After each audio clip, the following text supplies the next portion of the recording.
Bonjour à toutes et à tous, c'est Manuel Correa. Dans cette vidéo, je vous propose de voir en détail le réglage teinte saturation dans Photoshop. Voilà, je m'étais aperçu que je n'avais pas fait de vidéo spécifique sur celui-ci, malgré le fait que je l'utilise très fréquemment dans mes tutos. On va voir en premier les bases du réglage, on verra ensuite un cas particulier de correction de rougeur sur une peau, on verra aussi comment blanchir des dents avec ce réglage. Enfin, je vous parlerai rapidement des possibilités de coloriser une image noir et blanc avec teinte saturation.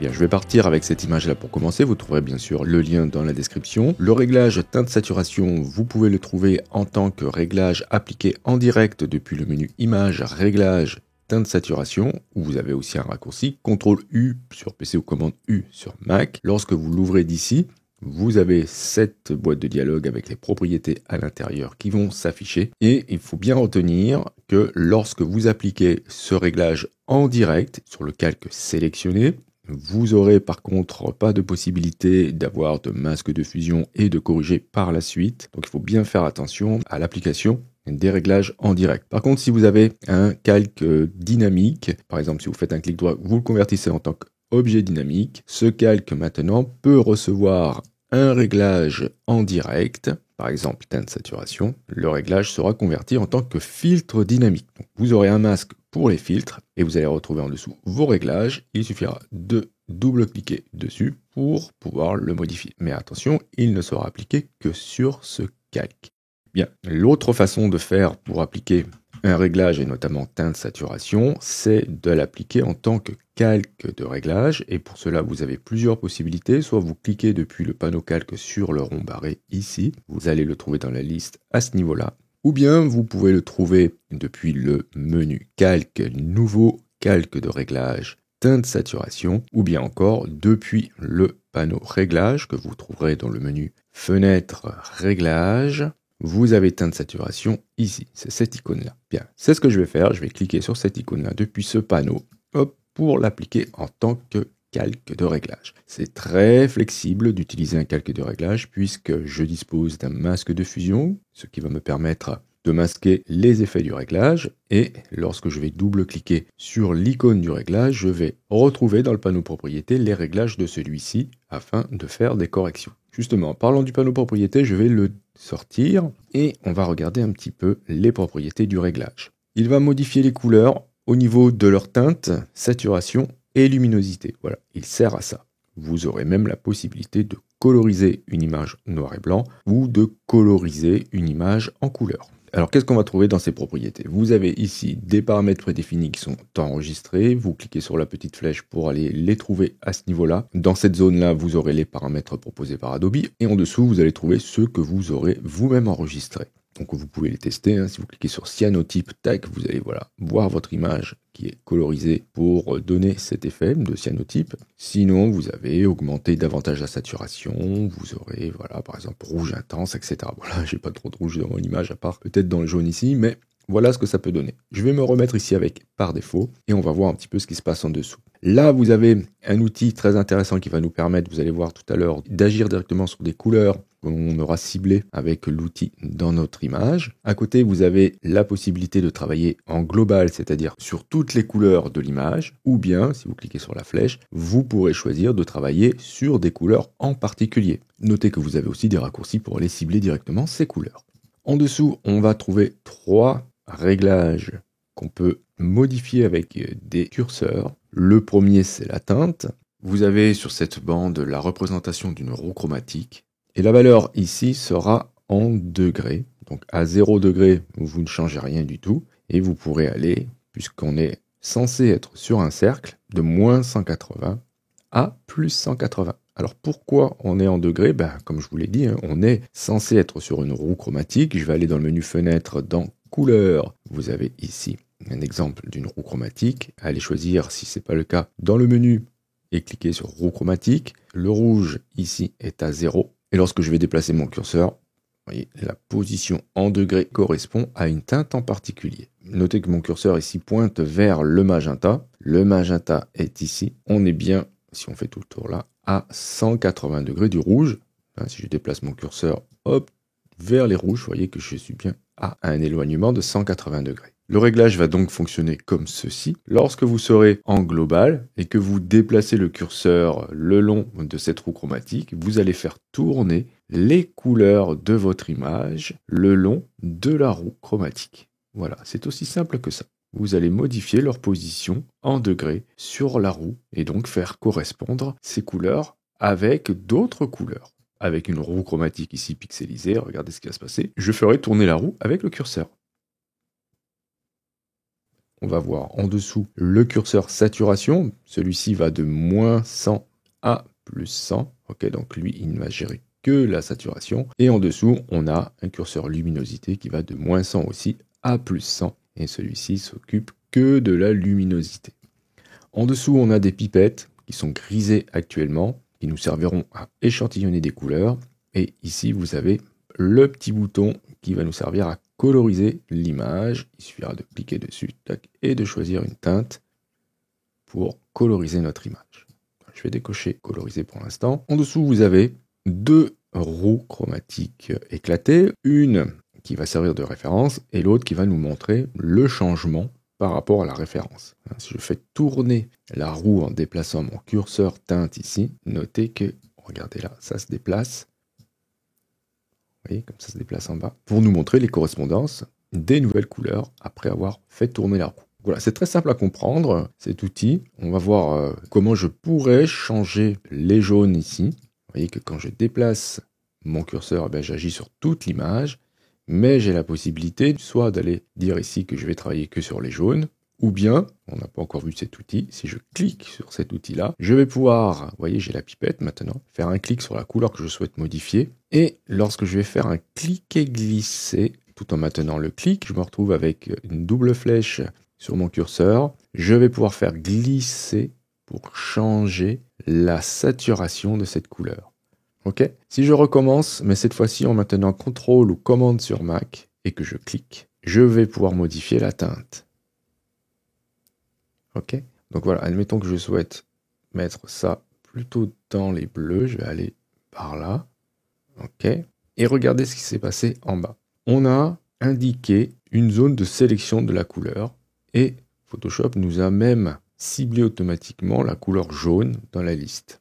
Ça veut dire que quand j'ai cliqué, Photoshop a reconnu que c'était jaune et m'a fait une sélection des couleurs ici. On a plusieurs indications en ce qui concerne l'étendue de cette sélection. Entre ces deux barres blanches, la sélection est à 100%. Entre les barres blanches et les extrémités, qui ressemblent à des flèches, on a une atténuation de la sélection, ce qui nous permet d'avoir un changement de couleur qui ne sera pas trop abrupt. Vous pourrez déplacer ces curseurs.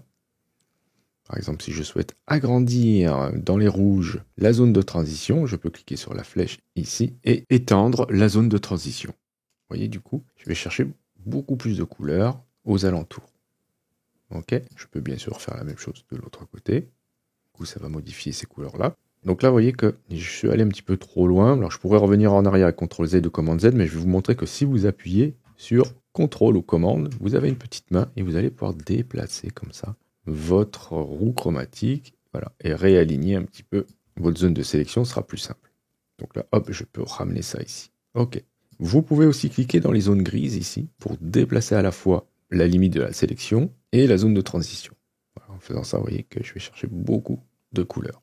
Ok, vous pouvez cliquer au milieu aussi pour tout déplacer d'un coup et du coup améliorer un petit peu la sélection. Donc notez que là, je vais chercher plus de couleurs de cette manière-là. Je peux du coup ensuite modifier la saturation, la luminosité, etc. Donc bleu sur bleu, c'est peut-être pas une bonne idée. Alors je vais déplacer, hop, je vais dire que c'est plutôt rouge. Peut-être baisser la saturation, augmenter un peu la luminosité.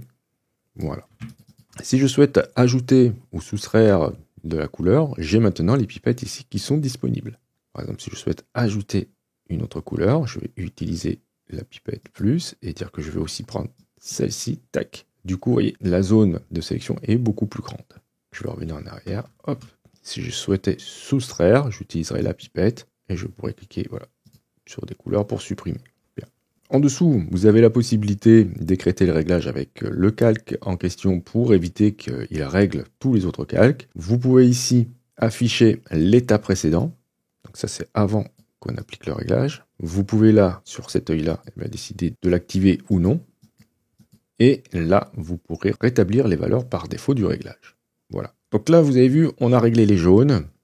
D'accord. Vous allez voir que si je clique par exemple sur mon arrière-plan, ok, donc je vois les propriétés de celui-ci, que je reclique ensuite sur mon réglage, je me retrouve avec global ici, mais on ne voit plus ce qu'on a fait ici. On peut le deviner un petit peu à ce niveau-là, si on regarde la roue chromatique témoin, mais voilà, ici en tout cas, on n'a pas de curseur qui nous montrerait qu'on a fait des modifications. Il faudrait que je retourne dans la liste ici, choisir jaune, et là je vois ce que j'ai fait. Donc attention à ça, pensez à bien renommer vos réglages, et peut-être indiquer aussi qu'il agit dans certaines couleurs. Quand vous avez un réglage qui vous plaît, vous pouvez l'enregistrer en allant dans le menu du réglage, et choisissez ici d'enregistrer le paramètre prédéfini. Vous irez directement dans le bon répertoire de votre Photoshop, au niveau des presets, dans lequel vous pourrez donner un nom et cliquer sur enregistrer et vous retrouvez donc, comme je vous l'avais indiqué, vos presets ici. Bien, on va prendre une autre image, par exemple celle-ci, et admettons que je souhaite changer la couleur de ce rond avec ce réglage. Donc je vais aller chercher le réglage dans mon panneau calque, teinte saturation. Je vais cliquer sur l'outil doigt ici et ensuite avec la pipette cliquer dans le rond. Donc évidemment ça me cible les rouges. Je vais dire que je change la couleur, peut-être en vert. Ok. Et là on se retrouve face à un problème, c'est que des rouges, il y en a beaucoup dans l'image. Du coup je vais devoir masquer les parties que je ne souhaitais pas modifier. Bon, j'aurais pu faire une sélection avant, en tout cas, c'est pas ce que j'ai fait. Donc je vais aller dans les propriétés du masque en cliquant sur celui-ci. Dans le panneau propriétés, je vais décider d'inverser mon masque, de sélectionner peut-être que mon rouge ici. Alors je vais prendre par exemple l'outil de sélection rapide, je sélectionne hop, le rouge, et ensuite peindre en blanc. Voilà, la zone que je souhaite modifier. Donc là j'ai été obligé de masquer l'effet, pour pas qu'il agisse partout dans mon image. Alors bien sûr, notez que là, le masque de fusion mériterait d'être un peu nettoyé, mais j'espère que vous avez compris le principe. On va voir un autre cas d'utilisation de ce réglage, et il est très fréquemment utilisé pour cela. Admettons que je souhaite corriger des petites rougeurs sur une peau. Eh bien, je vais aller chercher mon réglage, teinte saturation, ok. Je vais à nouveau prendre l'outil doigt et dire que je souhaite cibler cette couleur là, donc j'aimerais la corriger, mais j'aimerais soustraire la bonne couleur de la peau qui pourrait être à peu près ici. Donc je vais prendre ici la pipette moins et je vais dire que je ne veux pas prendre en considération cette couleur. Ok, donc ça m'a réduit un petit peu la sélection. Ensuite, je vais mettre une couleur très exagérée. Voilà. Et essayer de peaufiner ma sélection. Donc en fait, vous aurez compris que ce que je souhaite corriger apparaît maintenant en bleu. Et je vais dire que voilà, je vais réduire ça en déplaçant ce curseur. Peut-être réduire aussi l'intérieur. Voilà. Évidemment, il y aura d'autres zones que je devrais masquer. Mais j'ai quand même déjà commencé à réduire la zone d'influence du réglage. Ensuite, maintenant, je peux remettre à 0 et essayer de trouver la couleur qui va atténuer les rougeurs. Donc on peut voir avant, après, okay, surtout à ce niveau-là. Donc on n'a pas enlevé le bouton, mais on a réduit la rougeur. Et bien sûr, il va falloir masquer les autres parties qu'on ne souhaite pas. Et tout ça, très simplement, dans le masque de fusion, vous allez peindre en noir les parties que vous avez pas besoin de modifier. Donc on peut voir avant, après, on a atténué cette rougeur. Bien, alors, je ne vous avais pas montré la colorisation. Si vous êtes en présence d'une image en couleur, vous pourrez toujours avec le réglage teinte saturation cocher coloriser et aller apporter un petit effet sépia ou bien cyanotype. Voilà, en modifiant la teinte, vous pourrez aussi modifier la saturation, etc., etc. Juste pour donner un petit effet comme ça. Je vais vous montrer un autre exemple très fréquent d'utilisation de ce réglage. C'est lorsqu'il s'agit de blanchir des dents, par exemple. Donc alors attention, hein, avec le blanchiment des dents, il faut vraiment pas y aller trop fort. Ici, il y a des chances que j'y aille trop fort, mais c'est vraiment pour vous montrer comment fonctionne le réglage. Donc je vais aller le chercher dans le panneau calque, ici teinte saturation. Je vais à nouveau prendre l'outil doigt, cliquer dans cette zone-là, ici qui est très jaune. Ensuite, je peux modifier la saturation. Voilà, donc je vais, hop, vous voyez, supprimer de la couleur. Alors il ne faut pas y aller trop fort, il ne faut pas que ce soit gris non plus. Voilà, comme ça. Alors du coup, regardez, si je clique sur l'œil, hop, on s'aperçoit que tout autour, comme il y a beaucoup de jaune dans l'image, eh bien ça m'a désaturé tout le reste. Je peux augmenter peut-être légèrement la luminosité, pas trop. Ok. Et ensuite, eh bien, je vais devoir, vous imaginez bien, masquer tout ça. Donc comment on va faire ça? On va sortir du réglage, s'occuper du masque de fusion cette fois-ci. Regardez, je vais le supprimer. Ça ira plus vite. Je vais ensuite prendre l'outil lasso, faire une sélection grossière comme ça autour des dents.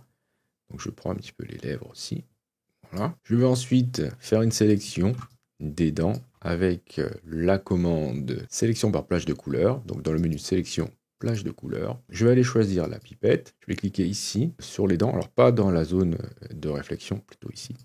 Et je vais baisser la tolérance. Voilà, le but, vous pouvez vous mettre ici en prévisualisation au niveau de gris, c'est de voir apparaître un maximum des dents. Voilà, pas trop les gencives. Ok, quand vous avez ça à peu près, vous pouvez valider. Vous avez votre sélection et vous pouvez convertir maintenant cette sélection dans le masque de fusion en cliquant sur l'icône ici. Ajouter un masque de fusion. Ok, donc on a ça. Évidemment, c'est pas encore super. Vous allez cliquer avec Alt maintenu sur le masque de fusion pour le voir apparaître. Et là, regardez, vous allez pouvoir corriger en prenant l'outil pinceau, changer son épaisseur, augmenter le flux. Vous allez peindre en blanc, appuyez sur D pour initialiser vos couleurs et vous allez pouvoir ajouter du blanc dans les zones que vous souhaitez faire apparaître du réglage, comme ça. Vous n'êtes pas obligé de peindre avec un flux au maximum. Évidemment, si vous avez une tablette graphique, ça sera plus sympa. Voilà, il y a une astuce que vous pouvez utiliser quand vous faites ce genre de retouche, c'est de vous mettre en mode ici, pas normal, mais incrustation, ce qui vous évitera d'aller corriger les parties très sombres. Ok, donc vous pouvez garder un œil si vous voulez sur le résultat. Alors je ne vais pas tout blanchir, ça serait une erreur. Il faut absolument que ça ait l'air naturel. Ok, donc ici on a des zones qui mériteraient d'être corrigées en termes d'uniformisation, mais vous pouvez voir avant, après, travail qu'on a fait. Alors si vous voulez, vous pouvez aussi ajouter par-dessus un réglage de type courbe, ici, augmenter légèrement, alors dans le panneau propriété ici, la luminosité. Alors, regardez un œil sur le résultat. Ok. Et on pourrait mettre tout ça dans un groupe. Hop, vous sélectionnez tout, vous groupez CTRL-G, et vous allez masquer le groupe avec le premier masque que vous avez créé ici. Vous le déplacez, vous le mettez au niveau du groupe. Voilà, alors évidemment, attention, c'est beaucoup trop blanc ici, beaucoup trop lumineux par rapport au reste de l'image. Alors vous pouvez, au niveau des réglages, baisser leur opacité, voilà, pour pas que ce soit non plus trop violent. Et ensuite, peut-être au niveau du groupe, pour essayer d'avoir quelque chose d'un peu naturel. Donc on peut voir avant, après, on a quand même progressé dans le blanchiment des dents. Très bien, alors n'oubliez pas de renommer vos groupes et vos calques. Si vous êtes en présence d'une image qui est en noir et blanc, par exemple celle-ci, avec le réglage teinte saturation, vous pourrez vous amuser à coloriser un noir et blanc avec ce réglage. Donc ici, regardez, j'ai fait plusieurs calques avec des masques de fusion correspondant à plusieurs zones de l'image. Et qu'est-ce que j'ai utilisé ici? Eh bien, coloriser. Je colorise et ensuite je peux modifier la teinte afin de trouver une couleur pour cette zone que je viens de cibler avec mon masque de fusion. Voilà comment fonctionne ce réglage. Il est très pratique pour changer la couleur des objets et pour coloriser des images. Je vous remercie d'avoir suivi cette vidéo. Si vous avez des questions, n'hésitez pas à le faire dans les commentaires. Si vous souhaitez soutenir cette chaîne, vous pouvez cliquer sur j'aime, c'est hyper important pour le référencement de celle-ci. Si vous souhaitez aller plus loin, vous pouvez cliquer sur le lien Utip présent dans la description de la vidéo. Je remercie encore une fois chaleureusement toutes celles et ceux qui l'ont déjà fait. Si vous n'êtes pas encore abonné, vous pouvez le faire en cliquant sur abonnez-vous. N'oubliez pas la petite clochette pour être averti des prochains cours ou des prochains tutos. Et justement, on se dit à la prochaine pour un autre cours ou pour un autre tuto.